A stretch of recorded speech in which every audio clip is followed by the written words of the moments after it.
خطوات بسيطة توفر وقتكم في سلطات عزومات رمضان. في عزومات رمضان بنعمل أصناف كتير، فساعات بننسى السلطة أو بناخد فيها وقت كبير في تحضيرها. جرين هاوس ظبطوا المشكلة دي بأنهم عملوا كل حاجة متجهزة من قبل كده ومغسولة ونضيفة وعلى الأكل على طول.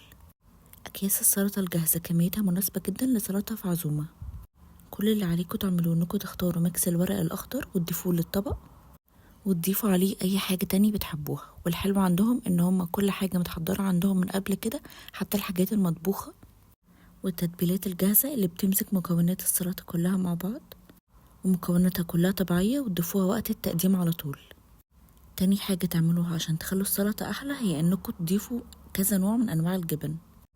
لكل سلطة اختاروا النوع اللي بيليق معاها، بتخلي طعم السلطة أحلى بكتير ومش بتخليكوا تزهقوا من طعم السلطة.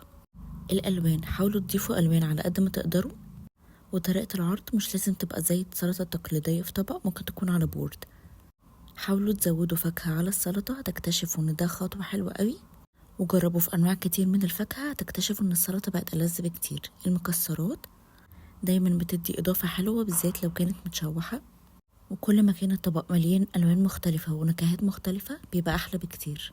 وعلى قد ما تقدروا حاولوا تكون المكونات كلها قد بعض ولايقة على بعض. وقبل الفطار او قبل التقديم بشوية صغيرين تبدأوا تضيفوا المكونات كلها على بعض، هتلاقوا الموضوع أبسط بكتير. وبالهنا والشفا.